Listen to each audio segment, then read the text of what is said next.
여러분, 골목 상권이 나쁘다, 어렵다, 붕괴되고 있다, 이제는 멸종위기 되고 있다, 이런 말 아마 자주 들으셨을 거예요. 다른 어떤 곳보다도요, 골목 상권이 굉장히 나쁩니다. 한 집 건너 한 집이라고 이야기할 만큼요, 이렇게 임대문이 오늘부로 영업을 종료합니다. 그동안 사랑해 주셔서 감사합니다. 이런 팻말들이 여기저기 붙어 있는 게 현실이에요. 현실이에요. 물론 다 그런 건 아니에요. 다 그런 건 아니지만 굉장히 많은 골목 상권의 자영업자들이 어렵다는 이야기입니다. 자, 2020년 10월 19일부터 11월 5일까지 소상공인, 이제 골목 상권에서 사업하시는 분들이 많지요. 1018명을 대상으로 조사를 해봤더니 매출 줄었음이 70.8%입니다. 70.8%. 변화 없다가 28.5%고요. 늘었다는 데가 0.7%예요. 그러면 거의 30%는 나름대로 변화가 없어서 괜찮다는 이야기지만 나머지 70% 이상은 최악이다, 이런 이야기. 최악. 매출이 줄었다. 전체 줄은 것도요, 적게 줄은 게 아니에요. 5% 10%가 줄었다가 아니고 37.4%가 줄었다는 게 지금 이야기예요. 이게 여러분 10월 19일부터 11월 5일까지예요. 다시 말해서 3차 대유행 이전이란 말입니다. 3차 대유행 이전에 37.4%가 줄었다. 예, 소상공인이라고 이야기하면요, 자영업자하고 조금 구분이 다릅니다. 소상공인은 쉽게 말하면 5인 미만 사업자예요. 그러니까 1명, 2명, 3명, 4명이 일하는 곳이란 뜻이에요. 이게 서비스업은 이렇게 5명 미만이고요. 제조업은 10명 미만입니다. 여기를 자영업자라고 합니다. 소상공인이라고 합니다. 이 소상공인의 매출액이 이렇게 70.8% 줄었다는 이야기고, 도소매업 줄은 거 보세요. 35.3%예요. 예. 음식 숙박업 39.5%고요. 수리 기타 서비스업이 32.2%, 교육 서비스업 40.4%고요. 여가 서비스업, 여기 이제 여행이 들어있잖아요. 43.9%예요. 43.9%. 폭망했다는 이야기입니다. 폭망했다는 이야기. 여러분, 제일 중요한 거는 이게 지금 겨우 2차 대유행이 끝났을 때라는 사실. 이게 3차 대유행이 거치면서 여러분, 자영업자 소상공인은 지금 이렇게 폐업을 하는 업체들이 굉장히 많이 늘어난다고 이야기할 정도로 많이 망가지고 있죠. 붕괴된다는 말 참 저도 쓰기 싫은 말이에요.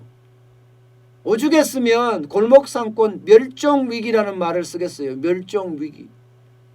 그 정도로 지금 자영업자들은 코로나19가 덮치는 그 충격이 엄청나다는 이야기입니다. 여러분, 자영업자 전체적으로도 보면 여러분, 7월부터 시작해서 지금 9개월 연속 줄어들거든요. 3월 달부터 계속 줄어들어서 7월에 12만 8천 명, 8월에 10만 6천, 계속 줄어드는 거예요, 이게. 9월에는 7만 8천 명, 10월에 7만 8천 명 똑같고요. 11월에 5만 9천 명이에요. 12월에는 아마 엄청나게 줄어들 겁니다. 엄청나게. 그 정도로 자영업자들은요, 결국 폭망이라는 그런 사태를 지금 맞고 있는 중입니다. 그 어느 때보다가 자영업자, 소상공인은 충격 속에 살고 있다, 이렇게 봐야 되는 거예요. 이게 6월까지입니다. 6월까지인데도 불구하고 여러분 보세요. 데이터가 지금 나오니까 이런 거죠. 작년에는 자영업자가 전체가 570만 6천 명이었습니다. 2020년 6월까지 보면 551만 1천 명이에요. 551만 1천 명. 고용은 없는 자영업자, 쉽게 말하면 나홀로 자영업자죠. 418만 8천 명이에요. 좀 늘어났죠. 반면에 직원을 둔 자영업자, 고용은 있는 자영업자, 이거는 130만 3천 명입니다. 엄청나게 줄었다는 이야기예요. 예, 엄청나게 줄었다. 그런데 이게 보시면 2019년에 직원을 둔 자영업자는 153만 6천 명이었거든요. 그런데 2020년에는 136만 3천 명입니다. 그럼 얼마나 차이 나나요? 한 17만, 18만 정도 차이 나나요? 그러면 나홀로 자영업자가 18만이 늘어나야 되겠죠. 그런데 나홀로 자영업자는 18,000명밖에 늘어나지 않았습니다. 그러면 결국 16만 명은 어디로 갔다는 거예요? 16만 명은? 16만 명은 짐 쌌다는 이야기예요. 예, 가게 정리했다는 이야기입니다. 이게 일반적으로 직원을 둔 자영업자에서 나홀로 자영업자로 변할 때 가게 장사가 잘 안 되면 직원들 내보내서 나홀로 자영업자가 되는 거거든요. 그런데 그렇지 않다는 거 아니에요. 그렇지 않다. 그렇지 않다. 결국은 나홀로 가도 안 되니까 그냥 포기하겠다는 거예요. 포기하겠다. 그런 생각이 굉장히 강한 거죠. 그래서 실제로 나홀로 자영업자로 가지 않고 폐업을 한 사람들이 그만큼 많다는 그런 해석도 가능해지게 됩니다. 여기에다가 자영업자들이 지금 가장 부담이 된다 하는 게 고정비예요. 고정비. 고정비가 엄청나게나 많으니까 부담이 될 수밖에 없어요. 고정비 중에서는 임대료가 68.8%가 부담이 많이 된다 꼽았고요. 두 번째가 인건비가 51.1%가 많이 된다는 거예요. 각종 세금도 50.6%예요. 이것도 적은 수치가 아니죠. 대출 이자가 14.8%인데 비하면 세금은 50.6%예요. 그럼 세금을 낮춰줘야 되는 게 정상이죠. 세금을 유예시킨다고 자영업자가 나중에 세금을 낼 수 있는 게 아니에요. 예.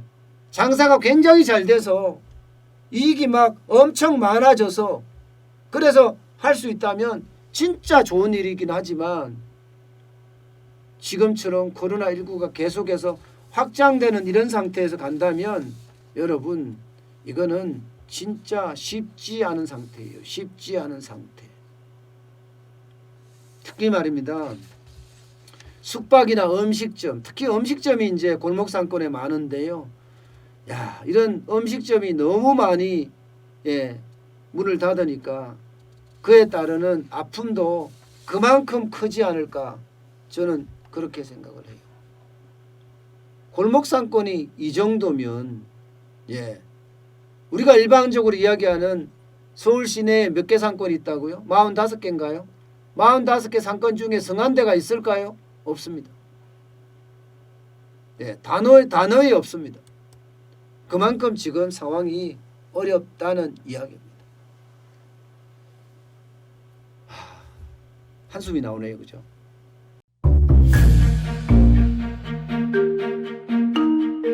세종대왕과 샤넬 넘버5, 벤츠 자동차의 최고급 기종인 마이바흐의 공통점을 아시나요? 바로 침향입니다. 침향이란 동남아시아에서 자생하는 침향나무가 상처를 입었을 때 스스로를 보호하기 위해서 분비시키는 침향나무의 진액입니다. 진침향은 태국산 침향과 러시아산 녹용, 그리고 국산 홍삼, 백봉령, 산수유, 당귀, 숙지향, 꿀로 이루어진 침향환으로 만성 피로나 또 스트레스, 기력이 저하된 직장인분들, 또 수험생들, 연세 드신 어르신분들이 드시면 좋은 환입니다. 진침향 여러분들께 자신있게 권해드립니다.